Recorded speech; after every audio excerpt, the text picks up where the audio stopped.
ભરૂચ નગરપાલિકા હેઠળ ચાલી રહેલ ડોર ટુ ડોર સર્વિસ છેલ્લા 3 દિવસથી બંધ હોવાથી શહેરમાં નરકાગાર જેવી સ્થિતિ સર્જાઈ છે. શહેરના વિવિધ વિસ્તારોમાં કચરાના ઢગલા લાગી જતા નાગરિકો પરેશાન બની રહ્યા છે. માહિતી મુજબ ડોર ટુ ડોર સેવા આપતા વાહન ચાલકો અને મજૂરોને છેલ્લા 5 મહિનાથી પગાર મળ્યો નથી. એક વ્યક્તિ દીઠ અંદાજે 70,000 જેટલો પગાર બાકી હોવાનું જણાવવામાં આવ્યું છે. લાખો રૂપિયાની બાકી રકમને લઈ કર્મચારીઓ આંદોલનનો માર્ગ અપનાવ્યો છે. શહેરમાં રોજ સીટી વગાડી કચરો એકત્રિત કરતા વાહન ચાલકોએ આજે એક સાથે સીટી વગાડી વિરોધ નોંધાવ્યો હતો. પગાર ચૂકવણી મુદ્દે નારાજગી વ્યક્ત કરતા તમામ વાહનોને એક સાથે ઉભા રાખી સેવા બંધ રાખવામાં આવી છે.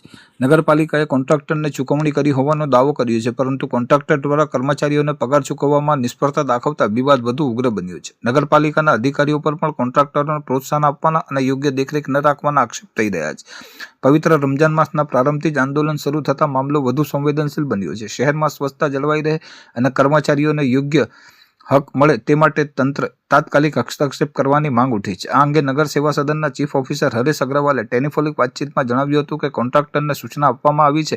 આજે સાંજ સુધીમાં ડોર ટુ ડોર સેવા શરૂ થઈ જશે. શું નામ તમારું? રવિભાઈ. મારું નામ રવિભાઈ, મધ્ય પ્રદેશ એમપી નો રહેવાસી મેં. ભરૂચ નગરપાલિકામાં કોન્ટ્રાક્ટરમાં કામ કરું. અમને છેલ્લા 5 થી 6 મહિનાનો પગાર અટકાવી રાખ્યો છે, આપ્યો નહીં. અમે ફોન કરીએ તો અમને રોજ ગોલ ગોલ ફેરવવામાં આવે છે. વાત કરીએ તો આજે આપીએ, કાલે આપીએ, અઠવાડિયામાં આપીએ, અને વધારે વાત આપણે કરીએ તો નોકરી ઉતારવાની વાત કરે છે. તો અમારે હમણાં હોળી ધૂળેટીનો તહેવાર આવે છે. અમારી માંગ એવી છે કે અમને ખાલી પગાર કરો.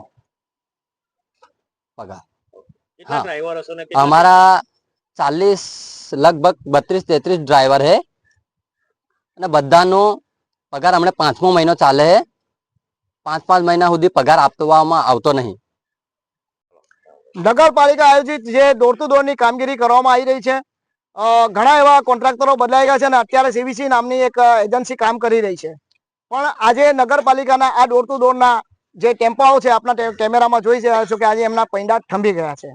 આનું કારણ મુખ્યત્વે છે કે એમની જે એજન્સી છે, જે નગરપાલિકામાં એજન્સી કામ કરે છે, પણ એમના જે કામદારો છે, એમના જે આ ડોર ટુ ડોરના કચરા ઉપાડનારા છે અને એમના ટેમ્પા છે, એ આજે થંભી ગયા છે.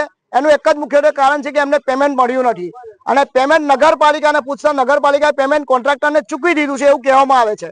તો કોન્ટ્રાક્ટર એવું કહે છે કે ભાઈ અમારું નગરપાલિકામાં પણ અડધું પેમેન્ટ બાકી છે. પણ એ બેની વચ્ચે સેન્ડવિચ આ લોકો કેમ થાય? આ લોકોનો શું વાંક છે? આ તો કામદાર છે. નગરપાલિકા કામદાર શોધવા નથી ગયું, પણ એજન્સી કામદાર શોધવા ગઈ છે. તો એજન્સીને આપણા માધ્યમથી કહેવા માંગુ છું કે આમનું જો પેમેન્ટ કરવામાં નહીં આવે તો તમારો કોન્ટ્રાક્ટના અમે લોકો પણ અમે એની રિવ્યુ લઈશું અને એની જેટલી પેનલ્ટી કાપવાની હોય એ ઉભા રહીને કપાઈશું. સાથે સાથે આ 500 થી 600 કિલોમીટર થી અહીંયા એમનું પેટીયું રડવા માટે આવે છે.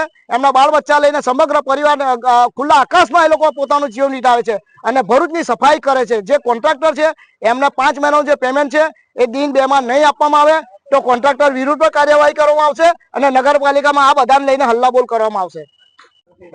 મારું નામ રાકેશ ડામોર છે. મેં એમપી મધ્યપ્રદેશથી કામ કરવા આવેલા છે. અમે ડોર ટુ ડોરનું કામ કરીએ છીએ અને રોજ સવારમાં નીકળીએ વહેલા. અમે જ્યારે ત્યારે બોલાવે કે વહેલા આવો અને વહેલા નીકળો. અમે સવારમાં ડોર ટુ ડોર ઓફિસ પર સાઇન કરીને નીકળીએ, પછી સ્પોટ પોઈન્ટ બધા ભરીએ, પછી રૂટનું ક્લિયર કરીએ તથા પછી હમણાં મારો 5 મહિનાનો પગાર અટવાયેલો છે. પગાર તો આપતા નહીં. અમે જ્યારે ફોન કરીએ ત્યારે એવું કે કાલે કરાવીએ, પરમ દિવસ કરાવીએ, ગુરુવાર છે, શુક્રવાર, શનિવારનો, રવિવારનો વાયદો અમને આપે અને વાયદા પર પગાર નહીં આપે. અને જ્યારે અમે પગારનું કહેવા જઈએ તો ત્યારે અમને કહે કે તમારો પગાર અમે અટકાવી દઉં અને તમને નોકરી પરથી ઉતારી દઉં. તો અમારું એવું કહેવું છે કે અમે અહીંથી અમારું ગામ, પરદેશ, વિદેશ છોડીને અમે કામ કરવા આવીએ છીએ. તે અમે કોના માટે કામ કરે? ડોર ટુ ડોર નગરપાલિકા શું કહેવામાં આવે? નગરપાલિકામાં કેવું આવું છે કે બિલ પાસ થઈ જાય છે અને જ્યારે અમે પગારનું માંગ કરવા જઈએ તો ત્યારે અમને કહે કે પગારના નગરપાલિકા બિલ નહીં આપતી, એવું અમારા સાહેબ અમને કહે. તો અમારા કહેવાનો મતલબ આ છે કે તમને બિલ નહીં આપતા, તમે પગાર નહીં કરતા, બરાબર? તો અમે થઈ જઈને અમે કોઈ બી મોટા સાહેબને અમે જાણ કરીએ તો એવું કે પગાર તમારો બિલ બધો આવી ગયો કે. તો અમારો બિલ આવી ગયો છે તો અમને પગાર કેમ નહીં આપે? અમારે ઓળખ ડૂડે છે, અમારા મા બાપ છે, છોકરા છે, બધા છે, અમારી બી ફેમિલી છે. અમે અમારી જગા જમીન બધું છોડીને કામ કરવા માટે આવેલા છે સાહેબ. તો અમને પગાર મળવો જોઈએ ને. અમે કામ કરે છે, અમે ગંદકીમાં એટલી ગંદકીમાં આપ નાખીએ. અમારા બૈરા ઉપર રહીને ડોલ ટુ ડોલનું કનેક્શનનું કામ કરે, બધા ડોલ પકડે, બધાનું ગાળો બી સાંભળો આખો દિવસનું થાય અમારું, બધાની ફરિયાદ બી અમને ઝેલીએ છીએ અમે. તો અમે એવું કહેવા માંગીએ કે અમારે પગાર કેમ નહીં થતી? 5 મહિનાથી અટવાયેલી પગાર છે, નગરપાલિકા નહીં આપતી, કોન્ટ્રાક્ટર કે નગરપાલિકા નહીં આપતી, અને એલો અમને સોદું બનાવે 5 મહિનાથી કે ગુરુવારે કરું, શુક્રવારે કરું, શનિવારે કરું. આજે સલાહથી 3-4 મહિના થઈ ગયા.